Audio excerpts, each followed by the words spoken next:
David Derringer is a native of Kentucky, and after graduating from the University of Kentucky, he made his way to New York City, where he took his PhD in American art history from the Graduate Center of the City University of New York. He has taught art history at Brooklyn College, at Queens College, and at Adelphi University, and for many years he was a professor of art history at the Fashion Institute of Technology.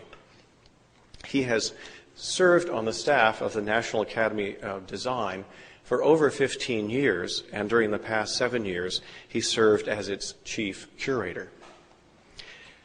He's curated a number of important exhibitions, and he has lectured widely on 19th century American painting and sculpture. Among his publications are Masterworks of American Impressionism in the File Collection, 1992, the award-winning Rave Reviews, American Art and Its Critics, from 1826 to 1926, which in fact we have copies of this evening, and David will be signing copies of that important book. Challenging Tradition, Women Artists and the Academy, which was published last year. And finally, Paintings and Sculpture in the Collection of the National Academy of Design, which will be published this year.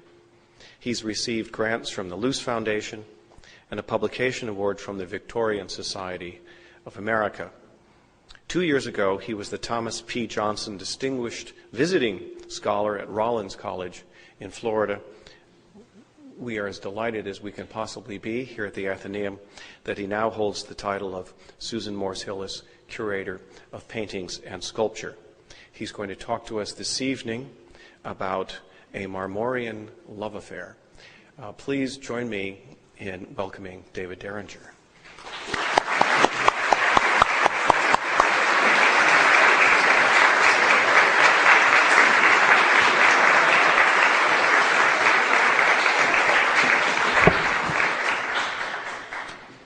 Now, would you ever guess by looking at me that I taught for 15 years at the Fashion Institute of Technology? I'm just on the cutting edge. Of course, so I can assure you I did not teach fashion at the Fashion Institute of Technology. But I want to thank you for coming here tonight. I know I am up against a very tough competitor in the form of the final episode of Friends. And unfortunately, I will be talking tonight until about 11 o'clock, and so you will not make it home in time. No, I promise I won't do that. What I am going to do tonight, though, is probably talk for about, hopefully, 50 minutes or so you can time your nap accordingly, and then I'll take a few questions, and then we'll take it from there. I'm going to give you an introduction and then talk a little bit about sculptors in the city of Boston, and then talk a little bit more about this place that we're sitting in tonight. Once we get to that point, you'll know we're almost there. The title of the talk tonight is A Marmorean Love Affair. Doesn't that sound like more than it's going to be? American Neoclassic Sculptors in the City of Boston, 1820 to 1870. But first I'm going to talk a little bit about a man named Clarence Cook. Clarence Cook was the first professional art critic in the United States. He was born in 1828 and was educated at Harvard, as luck would have it, and there he was encouraged by Henry Wadsworth Longfellow to become a writer, which he did.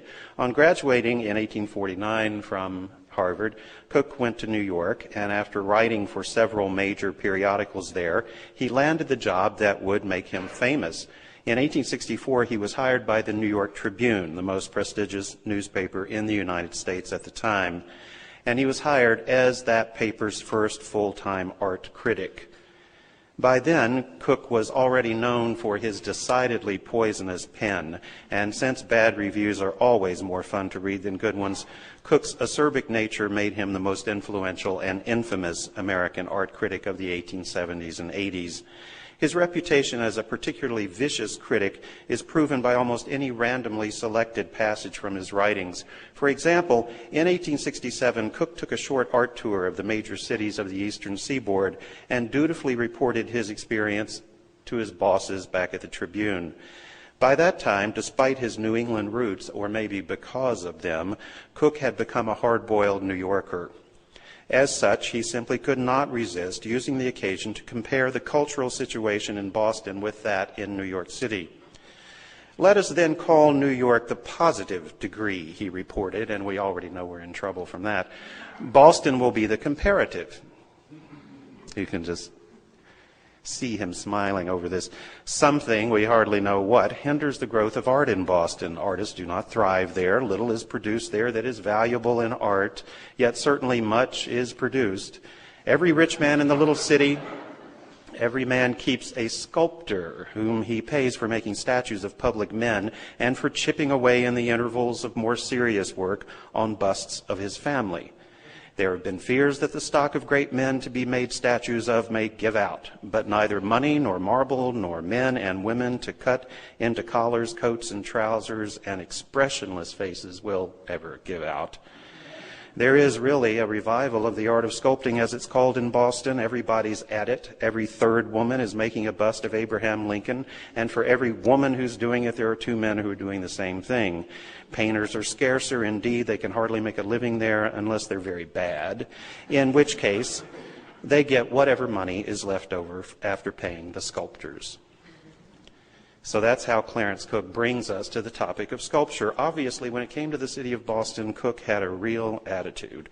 But what is interesting for our purposes here this evening is that it was the state of sculpture and sculptors in Boston that got most of Cook's attention, negative though it might have been. He claimed that, for better or worse, sculpture had a special place in Boston and sculptors were receiving special treatment there. And he was right.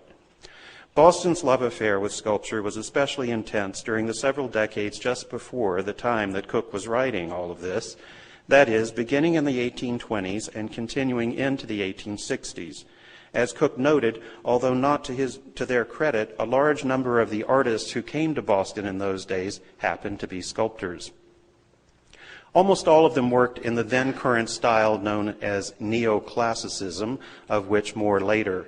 In fact, between about 1826, when Horatio Greenough, Boston's first professional sculptor, reached his maturity, and 1876, the year in which the United States celebrated its centennial, more sculptors were born or trained in Boston, received commissions, or visited the city looking for work, exhibition opportunities, or inspiration than they did in any other American city.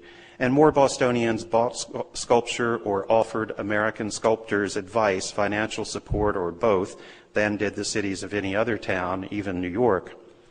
During this half-century then, 1826 to 1876, Boston was home to artists experimenting with fresh sculptural ideas and forms, and also home to patrons willing to support their work. Like Florence in the 15th century, Boston became the site of a marvelous confluence of talent and money, artists and patrons that spawned an aesthetic codependency manifested in white marble, a marmorean love affair. And that's all it really is. I know you're disappointed. But it did produce some nude sculpture. You can see it hanging around here. Well, I think a logical question to ask at this point is why here and why then? Why Boston and why neoclassic sculptors? Suggesting answers to these questions is the real subject of my talk here tonight. But before we do that, it might be useful to lay a little groundwork and offer some definitions. And excuse me if for many of you this seems a little sophomoric, but I want to make sure we're all speaking the same language here.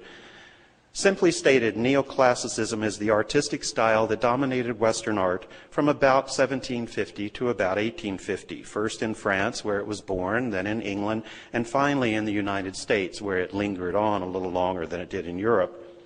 The style was actually consciously invented as a direct reaction against what was seen by artists as the excesses of the Rococo, a short-lived artistic style that had flourished, especially in France and Germany, in the first half of the 18th century. The classic comparison that clearly shows the difference between the older Rococo and the new classicism, at least in the form of painting, is that of Watteau versus David. And now I have to... There we go. And there they are. And that is Watteau, the Rococo artist, on your left, and Jacques-Louis David, the neoclassic painter, both French. The Death of Socrates, 1787, at the Metropolitan Museum of Art. And I'll leave it to you to notice the differences, which are pretty apparent. This is something everybody had in Art History 101. In sculpture, neoclassicism was defined by the Italian artist Antonio Canova, whose Pauline Borghese is here on the screen on the left, and carried forward into the 19th century by his Danish student and follower, Bertel Thorvaldsen, whose Ganymede and the Eagle is here on the right. In these works, we find the kind of simplification and purification so much loved by the neoclassical artists. Imitation of the Greeks, which in a way was how all this got started, is even more apparent in sculpture than it is in painting. After all, so much of what we have left from the ancient world is sculptural. This makes modern references to it more apparent in three-dimensional works than it does in painting, of which there are almost nothing left except some Greek painted vases and a few highly fragmented Roman frescoes.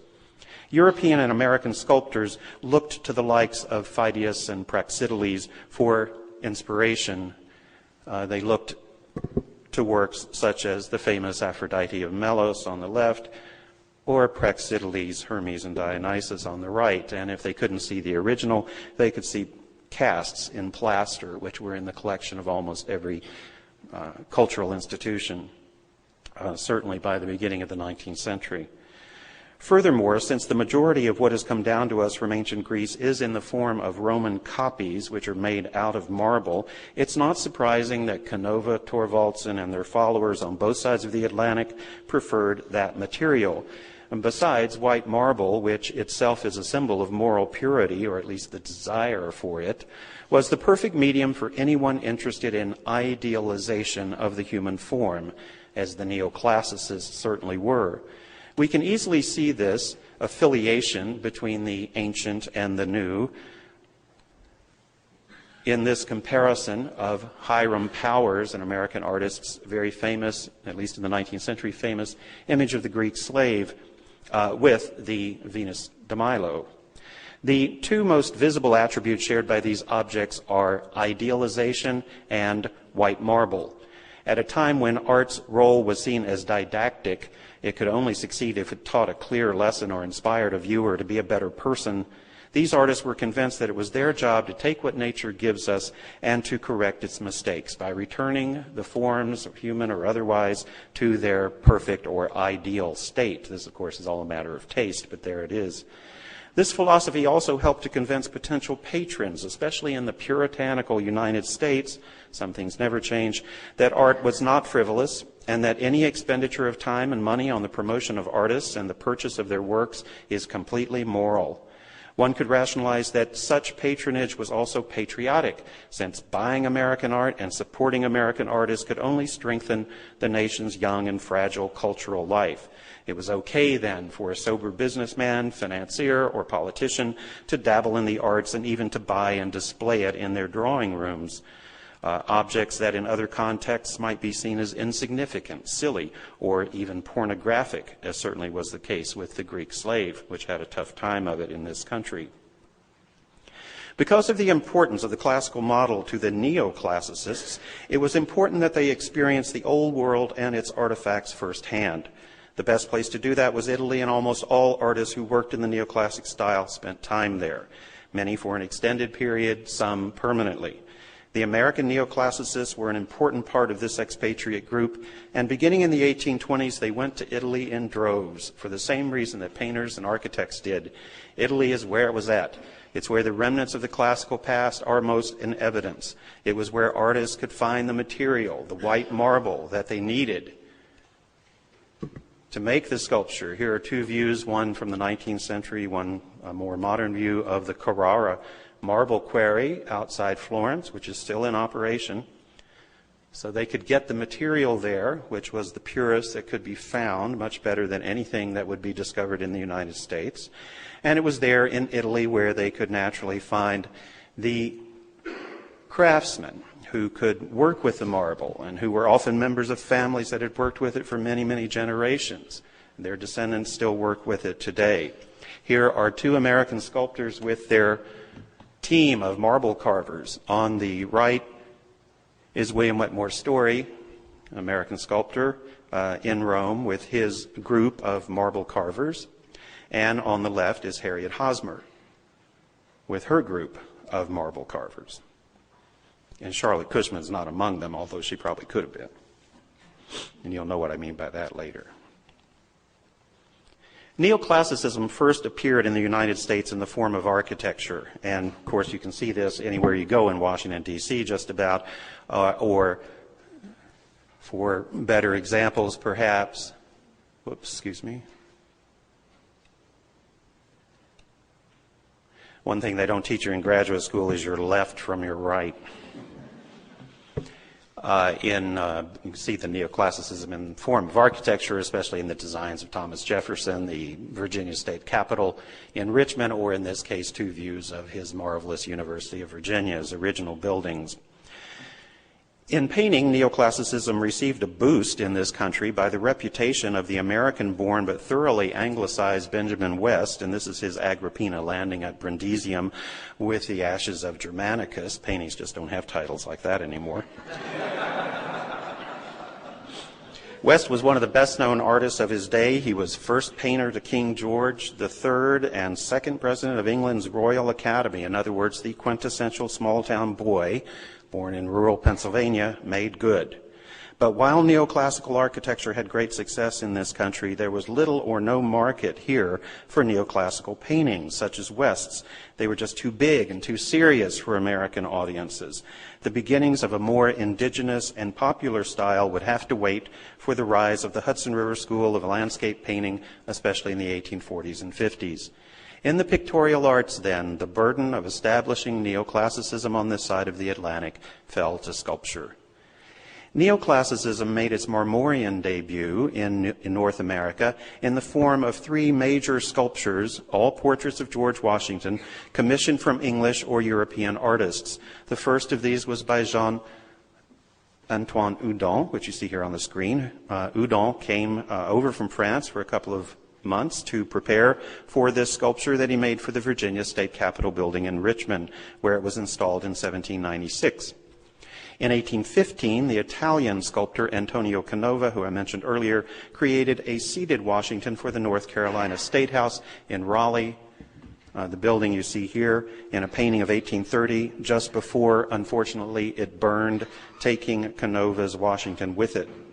Meanwhile, in 1826, a third Washington, which is visible in the background of the Athenaeum's own portrait of Daniel Webster, which you can see out here in the hallway, was unveiled in the new State House in Boston. And of course, if you want to see the real thing, you just go across the street. This was created by the British sculptor Francis Chantrey, and each of these three heroic images of Washington became symbols of civic pride for the citizens of the respective states for which they were created, and became mandatory tourist stops for everyone. These importations of sculpture from Europe, we have a British artist, an Italian artist, a French artist coming over here to make these major monuments. This was necessary due to the lack of native-born talent capable of executing the desired work in the 1790s and 1800s, early 1800s, lack of educational facilities which taught sculptural technique, and the absence of workmen needed to manipulate the marble made it all but impossible for artists to seriously consider sculpture as a profession during the first 50 years of this nation's existence. It was also assumed that another important element for artistic success was missing, patronage. The sculptor John Frazee, who we'll see later, knew this. In fact, he had learned this tough lesson from leading American history painter John Trumbull when Trumbull visited Frazee in New York in 1820. Frazee recalled that Trumbull rather bitterly told him that it was all, quote, a game of chance for me or any other artist to think of accomplishing anything in sculpture in this country for at least a century to come. And that was in 1820. But luckily for the history of American art, Trumbull's sour prediction was soon proven untrue.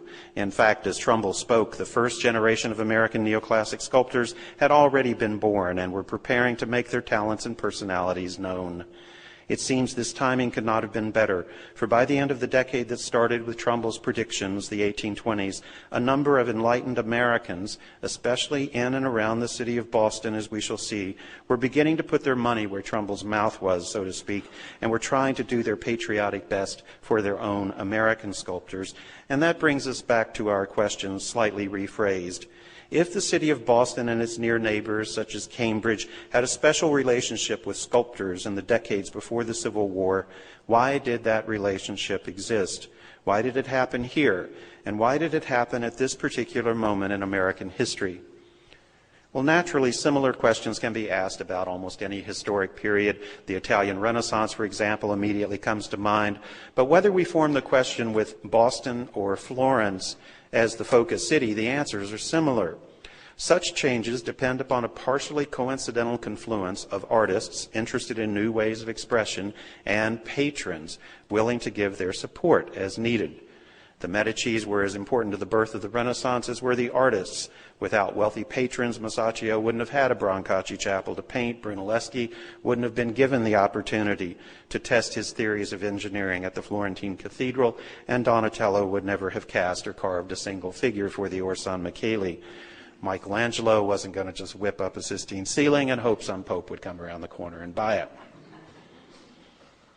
Likewise, in the city of Boston, between the 1820s and the 1870s, a group of artists captivated by the ideas and the ideals of the neoclassical style were lucky enough to find persons of means and or power who felt that supporting them would be good for the city, the region, the nation.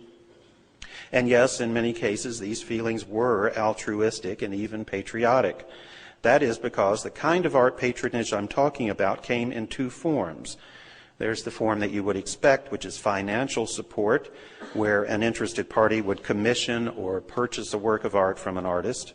But also, especially among this group of artists and patrons, there was a very definite and much needed moral support, including expert advice and political assistance. And some of the most important help in this area came from patrons who actually never bought sculpture for themselves.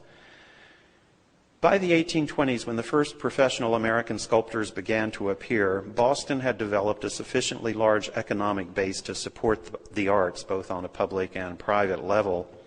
At the same time, a significant number of the town's citizens had acquired a classical education that encouraged their belief in the importance of art. The Boston writer, Everett Hale, who I don't have to introduce you to, described the city at this period and summarized the character of the typical prominent Bostonian of the day. So this is in the 1820s, 30s, in the antebellum period. There was plenty of money, Hale wrote, and the rich men of Boston really meant that here should be a model and an ideal city. They had the advantage of having a university close under their lee, which they themselves were managing. They had started their Athenaeum with collections of pictures and statues and a good library. They had a good deal of leisure and a certain interest in fine arts and literature that gave distinction to their little town. All you have to do is read about George Apley, and you've got the perfect Bostonian. Boston was ripe then for the influx of young sculptors that began in the 1830s, and the city was well positioned to provide the support they needed, Clarence Cook aside. Certainly these artists came to town for various reasons, but I think it's safe to say that they would not have come here at all if they hadn't had some kind of assurance that Bostonians would be receptive to their work. By 1820, at least one European-born sculptor, the Frenchman John B Beynon, had already worked in the town, and although his success was limited, he did have an indirect influence on at least one hopeful young artist, Horatio Greenough. Beynon had modeled the busts of such celebrated figures as John Adams. And of course, again, isn't he? Well, he was on the brink here. But I'm sure Adams is sitting there telling Beynon, you show me the way I look. And that's what he did, of course. And it's ridiculous for me to be showing you a slide of something that you can just step into the other room and see. Not this version, but a replica that Beynon made of it for the Athenaeum, and it's out there in the Bow Room. This, in fact, was exactly the work, or the kind of work, that inspired the young Horatio Greenough.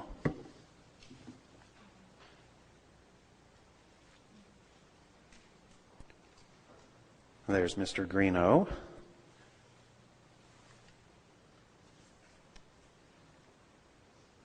And there's his bust of John Adams. The photograph on your left shows Greenough a little later in life, but there's a marvelous Byronic bust of him by Hiram Powers that was created when they were both in Italy, which you see on your right. Correctly or not, Horatio Greenough, who was born in Boston in 1805, has been called America's first professional sculptor. He certainly was the first American sculptor to enter the international mainstream. He learned about the craft of sculpture by studying right here at the Boston Athenaeum, by looking at its collection, of which we'll talk about more later, and was encouraged to become a professional artist by his good buddy, the painter Washington Allston. But his first big break came when Thomas Handyside Perkins, and this really is the height of absurdity. I'm sure most of you know, your chuckling tells me you know, that I am showing you a slide on the screen that is covering the painting of the slide that's on the screen. So how can I stand up here and pontificate about it being good to look at the real thing? Don't study art from illustrations. There it is. So when the screen goes up, you can see the real thing. This, of course, is Thomas Sully's marvelous portrait of Thomas Handyside Perkins. Actually, it's not Sully's portrait of Perkins. It's a slide of Sully's portrait of Perkins. We could go on all night with that. Who was, as most of you know, being here at the Athenaeum, was one of Boston's leading businessmen, and he is a man who was responsible for at least partially funding Greenough's first trip to Europe in 1825. After a stint in Rome, Greenough eventually settled in Florence, where he would more or less remain until shortly before his death, when he did come back to Boston. Greenough was immensely successful in Italy and made his American reputation with the help of important Boston patrons, including several members of the Perkins and Cabot families, and of the educator and politician Edward Everett, who I show you here in a bust by Thomas Ball. Greenough's first popular work, and the work that would make him famous, was his Chanting Cherubs, which unfortunately has been lost, although many of us are determined to find it before death gets us too. The sculpture had been inspired by the angels in the foreground of Raphael's Virgin of the Baldacchino, and the sculpture, which an engraving of which is the only way we know what the sculpture looked like, the engraving there on your left, was inspired by this painting and was commissioned from Greenough by James Fenimore Cooper.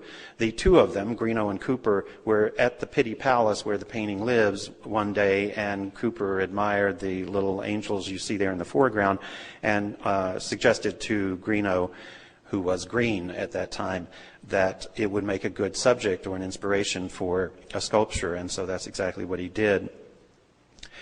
Despite the fact that James Fenimore Cooper was, of course, very much a New Yorker, the Chanting Cherubs made its American debut in Boston at the Boston Athenaeum in 1831. Its unveiling here was made possible by Greenough's Boston fans, such as Thomas Perkins and some of his relatives.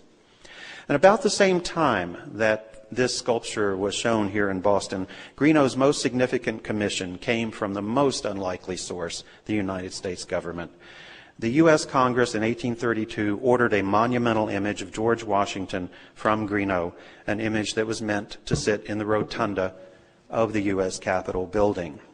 And as if you've been to Washington, you've probably seen him, but he certainly is not in the center of the rotunda. Throughout the long ordeal of negotiations for the commission, its design and execution, its problematic transportation to and installation in the Capitol, I mean, this is a monumental work of art. It would take up a huge amount of this room. It's much bigger than life. Through all of this and the subsequent firestorm of criticism that continued about the sculpture all the way through the 1840s, some of Greenough's staunchest supporters stuck by him. And when I refer to the firestorm of criticism, can you believe it that U.S. senators and congressmen just didn't get it? I just don't understand. Their problem was, of course, that they didn't understand the roots of the sculpture, the inspiration. It was modeled on Phidias's great figure of Zeus from the Temple of Zeus at Olympia, which no longer existed but had been reconstructed from descriptions in classical literature in drawings such as one that you see on your left. They couldn't make the connection. Why would George Washington be half naked wearing a toga? And that, pretty buffed up body just doesn't go with Greenough's old head. So their practicality got in their way, and they couldn't stand the sculpture, and that's why it didn't last within the Capitol building.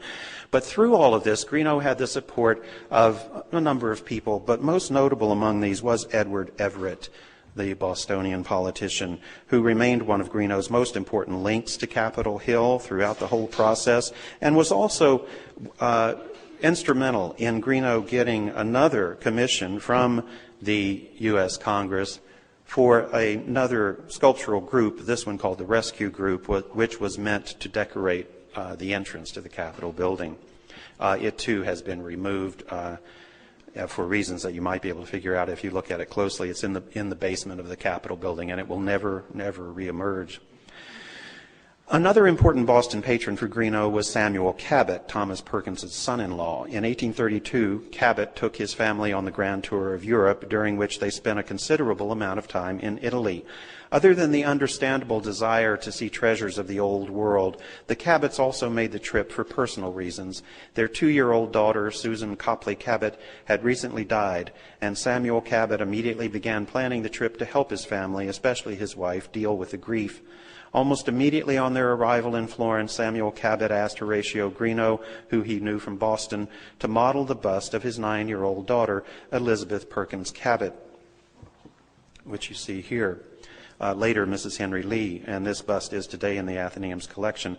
But the more impressive commission from Cabot was for a group of children, the subject of which is to be an angel leading the soul of a child to heaven in Cabot's own description. This, as it would turn out, was Greenough's figural group, Ascension of Child, conducted by an infant angel, which you see here on the screen on the right, and is today in the collection of the Museum of Fine Arts here in Boston. The subject of this sculpture, as you can see, is especially touching, appropriate for the Cabots, considering the recent loss of their daughter.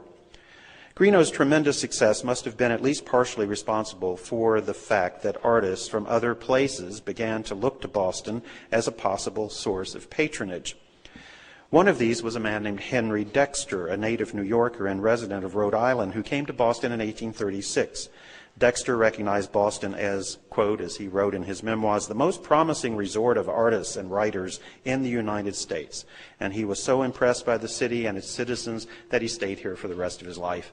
His reputation as a portraitist was established with another touching marble sculpture, one that he created for the grave of Emily Benny at Mount Auburn Cemetery, which you see here in a contemporary engraving by James David Smiley. This was commissioned by the subject's father for her grave at Mount Auburn in 1839. Hiram Powers of Cincinnati was in Boston briefly during the summer of 1836, having been invited to visit Massachusetts by no less a figure than Daniel Webster. This was long before the sculptor became internationally famous, which he certainly did. But he was nonetheless given temporary studio space at the Athenaeum. Once Powers was settled in Florence, later in that decade, his first portrait commissions came from Bostonians. This is all from a man who was born in Vermont and grew up in Cincinnati and really had very little to do with the city of Boston. But nonetheless, Bostonians gave him commissions. For example, here is his bust somewhere. On the left, up there, I guess it's not coming down, but it's his bust of Edward Everett, who, as you'll be able to tell as we go along, was one of the most supportive patrons of the arts among this group of artists. The year 1837 also saw the arrival in Boston of the Connecticut sculptor Chauncey Bradley Ives, who gained almost immediate success here, modeling busts such as his one of Daniel Appleton. And once we get Mr. Everett up, we'll get Mr. Appleton up. Now, I'm going to show you a lot of busts, and you will need to remember the subject of each one.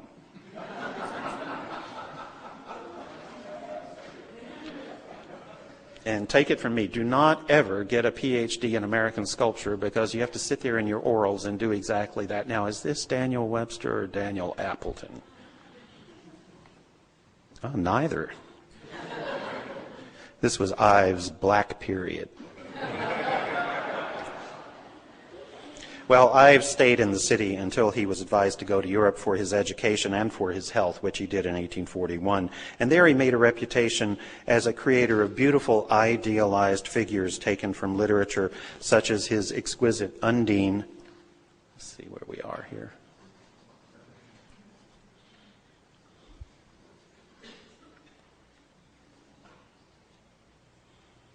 Is the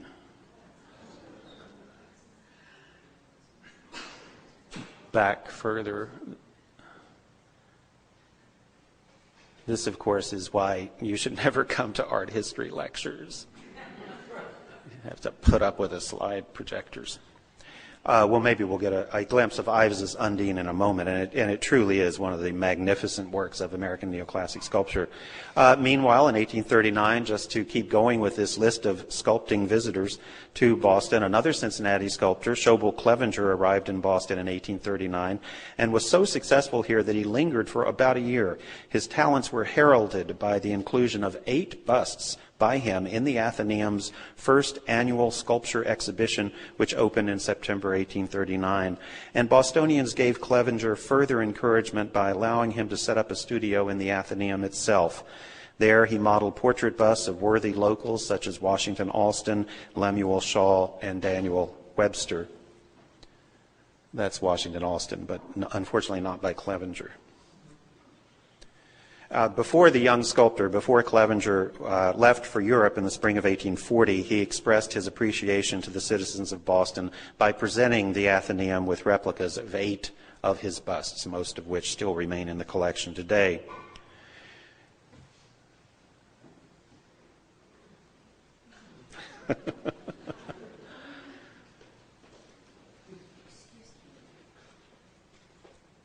Uh-oh, this is major. Very sorry.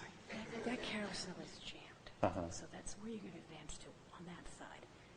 Okay? On that carousel, on the right carousel. We're just waiting for you to advance that. So if you can figure out, see, the carousel on your right is jammed up into that image. Okay, so I can use the other one. Yeah, you can go to the other one. Okay.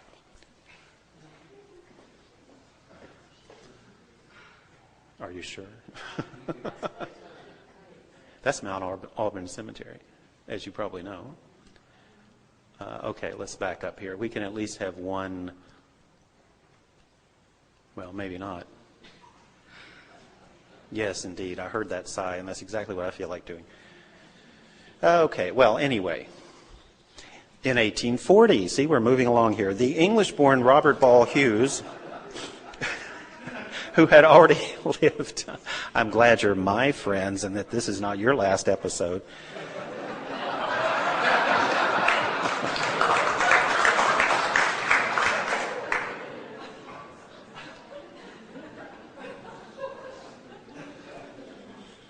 I knew I should have waited tables in Boston rather than... Robert Ball Hughes, who had already lived and worked in both New York and Philadelphia, came to Boston. And Hughes had already executed a bust of none other than Thomas H. Perkins, which he had exhibited at the Athenaeum, which got him much attention, actually. And in 1838, 4 additional busts by him were purchased by the Athenaeum, and 2 years later, the Athenaeum bought the original plaster model of his, at that time, well-known statue of Alexander Hamilton. Hughes's best-known local sculpture, however, was his seated figure of Nathaniel Bowditch, which was commissioned in bronze by a group of interested Bostonians for placement in Mount Auburn Cemetery in Cambridge, and I'm sure many of you know it. That's Edward Everett by Hiram Powers. That's some other guy.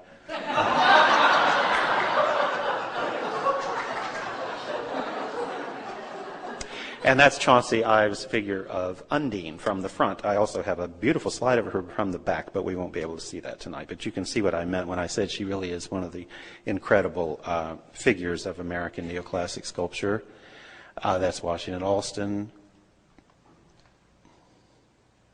Mount Auburn, and there is, on the other screen, I would have had an image of the actual bronze sculpture that's at Mount Auburn.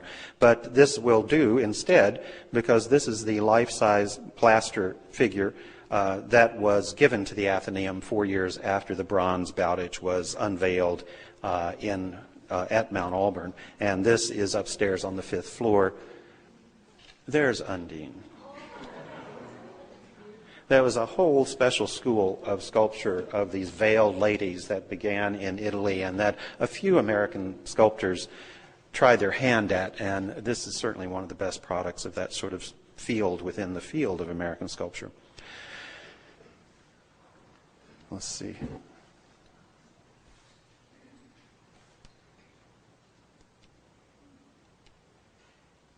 There's Bowditch at Auburn.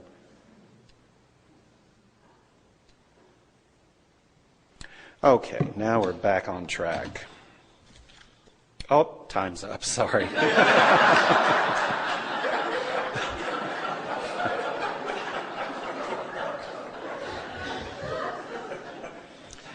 La da da da, let's see. Where should Ah, yes, here's someone we can't ignore, even if we can't find him. And you can see why. This sculpture is by an artist named Peter Stevenson. He was a New Yorker as well, but he came to Boston in 1843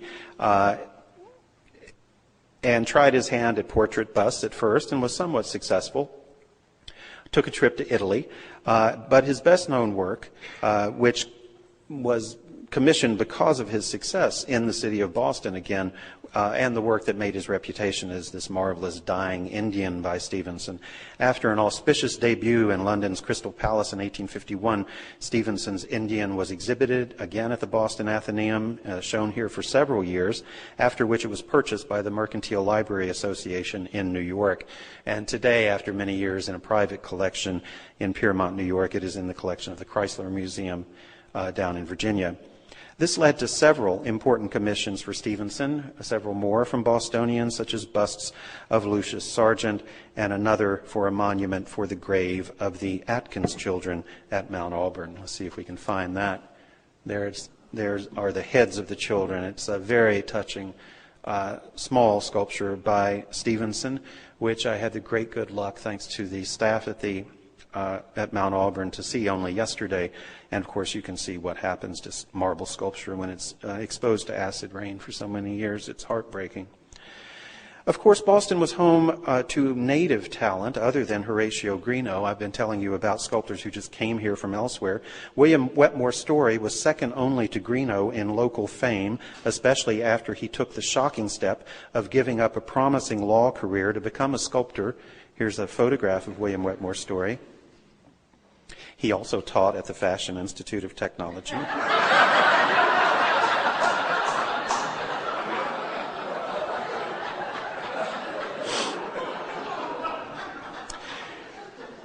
Unfortunately, Story was never really pleased with the level of patronage that he received in Boston or elsewhere, but he was honored by several groups of Bostonians, including Josiah Quincy, Abbott Lawrence, Martin Brimmer, Thomas Gold Appleton, who pooled their resources to commission Story to create an image of his famous father, Justice Joseph Story, for the chapel at Mount Auburn.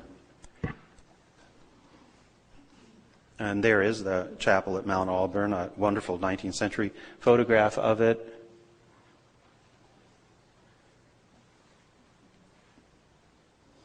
And ignore that for the moment. Several other sculptors from the Boston area who were part of the generation following Greenough's, who also found support in Boston, were Thomas Ball, a native of Charlestown, Massachusetts.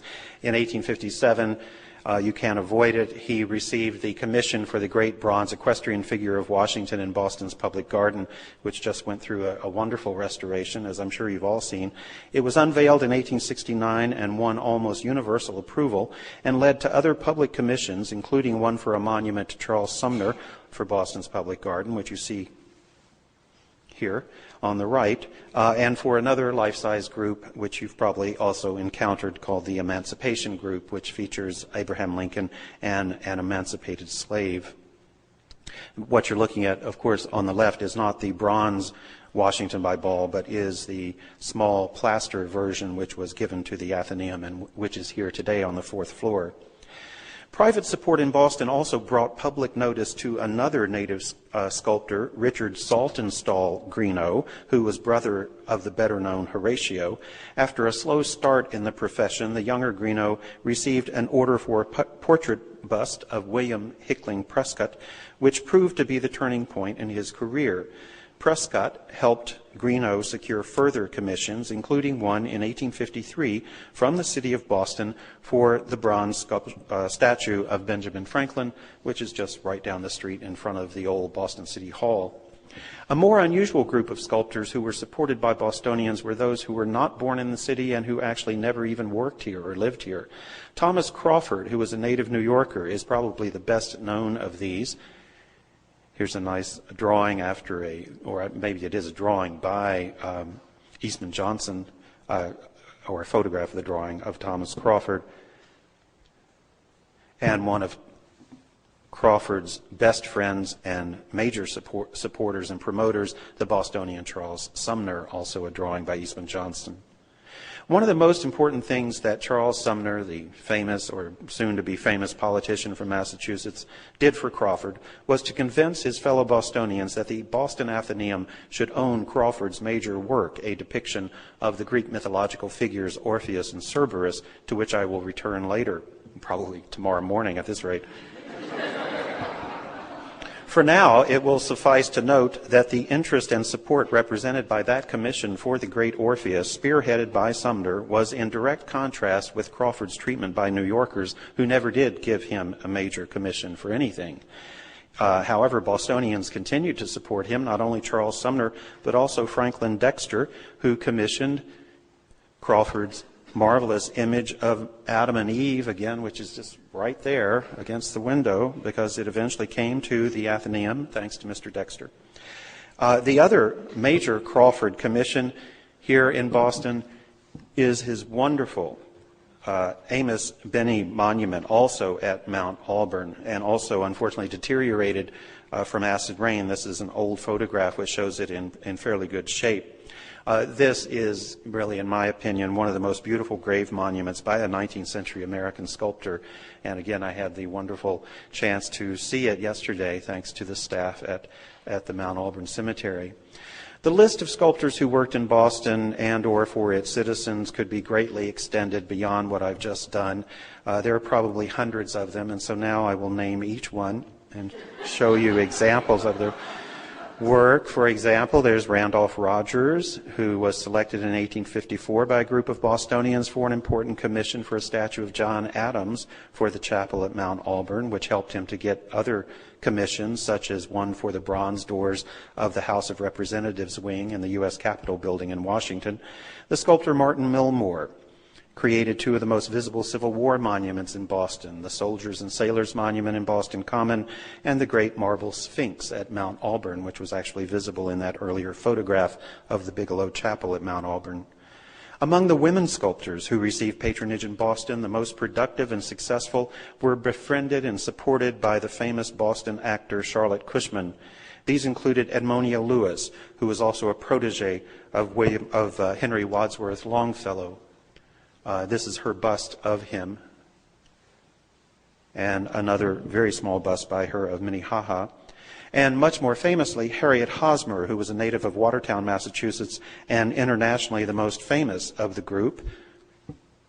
This is Hattie, as she was called by her friends, standing next to the clay model of her great statue of Thomas Hart Benton. And this is her marvelous sleeping faun, which was recently rediscovered and restored. And this, one of the most beautiful reliefs in the history of American sculpture, which I didn't even know anything about until yesterday at Mount Auburn. It's there in their offices, marvelously kept, in beautiful condition, called Zephyrs Descending. I urge you to go to Mount Auburn cemeteries for a lot of reasons, but when you're there, go into the offices and take a look at that sculpture. Well, I don't recommend you go to Mount Auburn for a lot of reasons. There's one that I hope one reason you don't have to go there soon anyway. More broadly stated, Boston played some role in the careers of almost every American neoclassic sculptor, and I really could go on forever about this. Many of them were lured by well-founded hopes of receiving patronage and by the fact that Boston was home to at least one organization, the Boston Athenaeum, which for a number of years gave space for the exhibition of sculpture and occasionally even purchased sculpture for its permanent collection. In these ways, the Athenaeum became what a modern scholar has called a showcase for those values of taste, balance, proportion, conservatism, and loyalty which came to characterize the typical Bostonian. The Athenaeum was founded in 1807 as a literary society whose primary purpose was to provide members with a library for the study of literature and science. But the organization had an educational mission as well, and although the initial focus of its members was scientific, by the 1820s they were calling for an increase in facilities for the study and enjoyment of the fine arts. A turning point came in 1821 when new quarters were purchased on Pearl Street, and at the same time, James Perkins gave the Athenaeum his own home that was adjacent to the newly purchased property, which you can see here.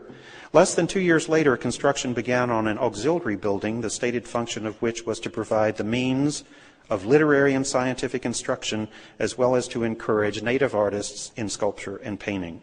The building featured laboratories, a lecture hall that could double as an art gallery, and space for the Athenaeum's growing art collection. The first sculptures to be acquired were casts from copies of antique works, such as the Venus de Medici and the Apollo Belvedere. These were given, along with other casts, by Augustus Thorndike in 1823. The following year, the poet Henry Pickering of Salem gave a marble bust of the Apollo Belvedere and a bust of George Washington by the Italian artist Trentanova was purchased with donations from over 100 subscribers. In 1827, Chester Harding suggested that the Athenaeum sculpture be gathered together in a larger and more convenient room, and so a sculpture gallery was opened.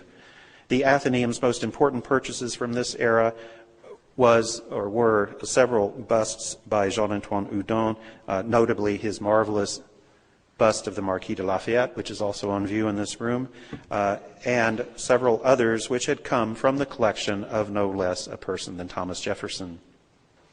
The next year, the Athenaeum made its first purchase of a work by its native son, Horatio Greenough, with his bust of John Quincy Adams, which is also in this room. The collection continued to grow at a fairly lively pace throughout the 1830s. Other works by Greenough were given to the collection, and an impressive number of busts by John Frazee, who I mentioned earlier, were commissioned by the Athenaeum. Here are just a few of them. People like Daniel Webster, Thomas H. Perkins, Joseph Story, Justice John Marshall. The last was the gift of the ever-faithful Thomas H. Perkins, who also deposited copies of Michelangelo's figures of Day and Night at the Athenaeum in 1835, and you can see them in the back of the room, the gallery that appears here in this engraving. In 1836, two busts by Robert Ball Hughes, who created the Bowditch figures at Mount Auburn, were purchased, and 2 years later the plaster of the Bowditch came to the Athenaeum.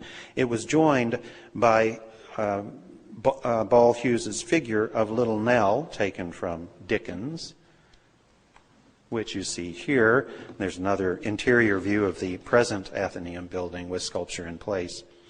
In 1838, the Athenaeum's permanent collection consisted of over 50 sculptures, and the sculpture gallery was filled.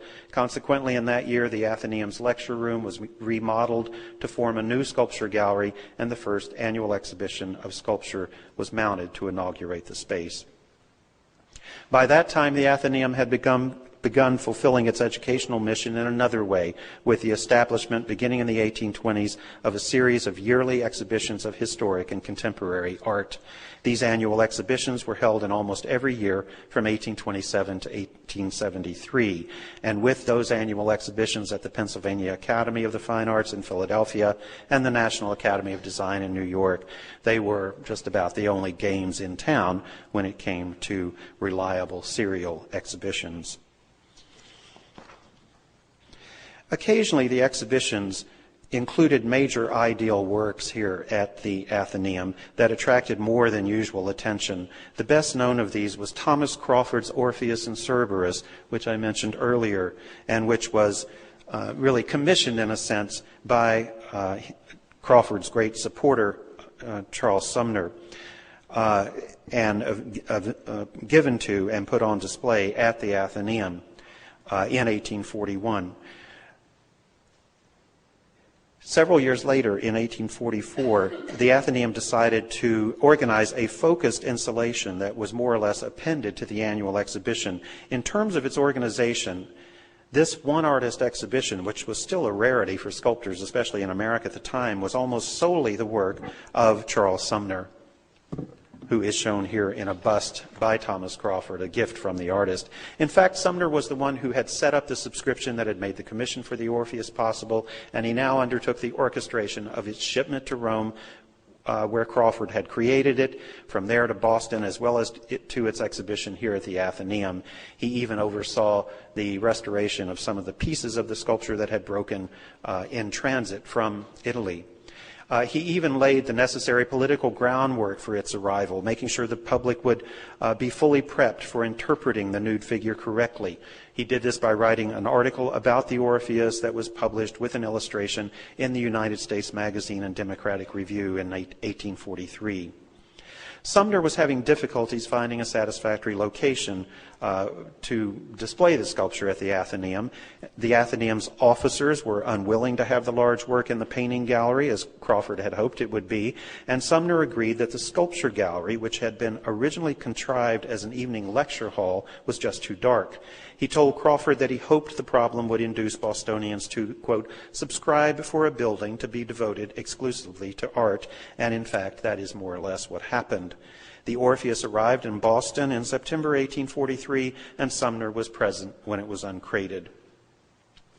Due to Sumner's dissatisfaction with the Athenaeum building and as a direct result of his insistence, a small separate structure was actually quickly erected next to the Athenaeum to house the little Crawford exhibition, focusing on the Orpheus. Sumner himself saw to the new building's interior decoration, which included selecting the color for the walls, mahogany brown, although his first choice had been porphyry red, and the purchase of a carpet, also red. This is Charles Sumner, the politician. You know, the one that got beat up in the Senate. He's doing a little interior design here. He instructed that the windows be covered with a thin curtain of pink or crimson gauze and had a few chairs and settees arranged around the room. The exhibition opened to the public in May 1844 and was a complete critical, public, and financial success. It was perhaps Sumner's finest hour, at least in terms of his love and support of the arts and his love of Thomas Crawford. This success, in fact, encouraged the Athenaeum to continue collecting sculpture, even large-scale works, such as the plaster version of Houdon's Washington. The plaster that is out here in the lobby of the Athenaeum now is on your right. The real thing's on the left. This was commissioned in 1847. Although the Athenaeum was without question the most important venue for exhibition of sculptures, there were other venues in Boston at the time, not many. These, of course, were not art institutions. They were more places that showed antiquarian objects and curiosities, such as a place called the New England Museum or Corinthian Hall in Boston, which had a small show of statuary and sculpture in 1833.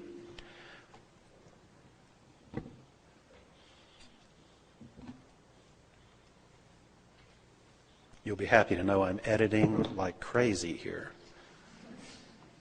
But you can read the whole thing on the internet anyway, probably. It's probably on there somewhere. That's where I got it.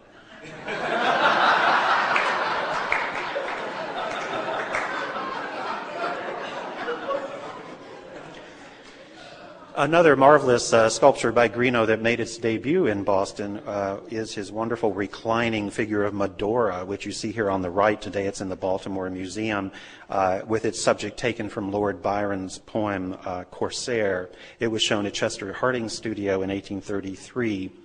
And then the biggest hit of all was Hiram Powers' Greek Slave, which made its Boston debut at Horticulture Hall in 1847 to 1848 during its great successful international tour. Before closing this introduction to sculptural activity in Boston, that's the phrase you've been waiting for. One other aspect of the topic should be mentioned, and that is the appearance of a number of important publications on American sculpture in Boston before the Civil War. In fact, Boston, which of course at that time was a center of publishing houses in America, it was here in this city that the first history of American sculpture, or the first history of sculpture that included a section on American art, was published here in 1850. It was written by Pickering Dodge, and even the second volume about sculpture, to include something about American sculpture, was also published here, and it was written by Hannah F. Lee in a book called Familiar Sketches of Sculpture and Sculptors, and she went even further than Dodge had gone. She mentioned artists, American neoclassic artists such as Peter Stevenson, Horatio Greenough, and Harriet Hosmer, supporting them in this way, but also in her case she supported them by buying sculpture from them, which eventually was left to her daughter, Julia Bryant Payne, who, in keeping with her mother's interest in American art, lent and eventually gave a number of them to the Boston Athenaeum. Oh, that's the Greek slave as it's being exhibited. And this is a sculpture by Harriet Hosmer called Will-o'-the-Wisp, which was purchased by Hannah Lee, given to her daughter, and eventually came here to the Athenaeum, and it's out in our circulation department at the moment. And I just love the comparison of these two sculptures on the screen. It is a perfect comparison to put on somebody's little exam someday. With these actions, Hannah Lee and Julia Bryant joined a list of Boston patrons of American sculptors that, as we have seen, included many of their most famous contemporaries. I've mentioned a few of them tonight: Edward Everett, Charles Sumner, Thomas Perkins, but the list could go and should be extended to include people like George Ticknor, David Sears, Charlotte Cushman, who I mentioned, several members of the Appleton family, and other members of the Perkins family, including their near relatives among the Cushings. All of these men and women deserve focused attention as patrons of the arts. In fact, I'm happy to say the story of art patronage in general in this old, venerable, and fascinating city has been receiving attention in recent decades, thanks to some of our good colleagues now or formerly at the Museum of Fine Arts, scholars such as Carol Troyan, Jonathan Fairbanks, Erica Hirschler, and Trevor Fairbrother, as well as the staff at Mount Auburn Cemetery, notably Janet Haywood and Meg Winslow. Patronage has become something of a hot topic. I'm grateful to have been given the opportunity to make this small, if lengthy, contribution to that pursuit tonight. Thank you.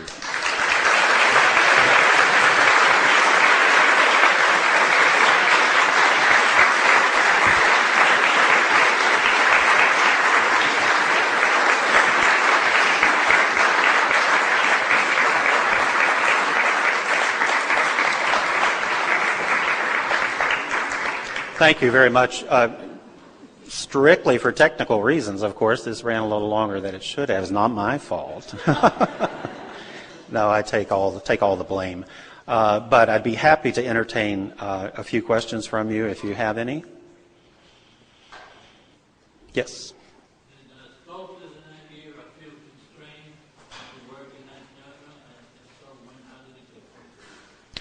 They were constrained only by the taste of the time. There was hardly any market for bronze sculpture until after the Civil War.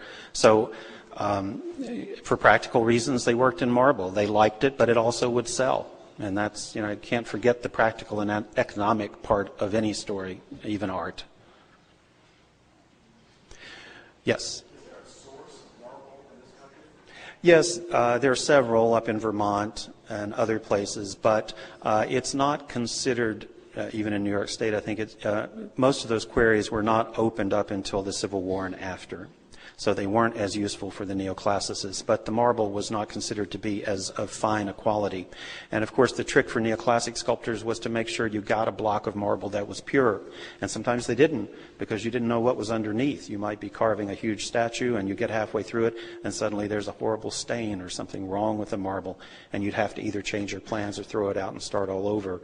And your chances of having those problems were much less if you could afford to get the marble from Carrara or Saravitsa, both of which were the finest and still are the finest marble quarries in the world. Yes? Could you speak a bit more about the deterioration, acid rain, and direct maintenance? Right. The question is about deterioration, acid rain, and the maintenance of marble sculpture that's out of doors. And this, of course, is a major problem for anything made out of stone that's out of doors, including architecture. We have lost the surfaces and actually the complete forms of some of the most famous sculptures in the world just in the last 20 or 30 years. They've deteriorated after surviving all of these centuries and all of the wars and turmoil and everything else, right up to the 20th century, and then suddenly they're gone. And they're gone because we have to ride in automobiles. That's why they're gone. That's the price we've paid. And there is no getting them back. You cannot reconstruct the surface, even if it's just surface damage. You can't reconstruct it with marble. You can stop it. You can try to fill in some holes. But the only way to really bring back the original is, no, you can't bring back the original. The only way to bring back the way it looked is to get rid of it and put a replica in its place, which of course is never the same thing. So it's a very, very serious problem, which is being addressed by international groups of funders and conservators. Yes? Does the affinity ever loan out their sculptures? Because you said the last slide it was out of circulation. Does that mean it's being repaired? No, the question is, does the Athenaeum lend sculptures and its other works of art from the collection? And we certainly do. The bust of Lafayette, for example, just came back from a wonderful tour, the big Houdon show that Anne Poulet did.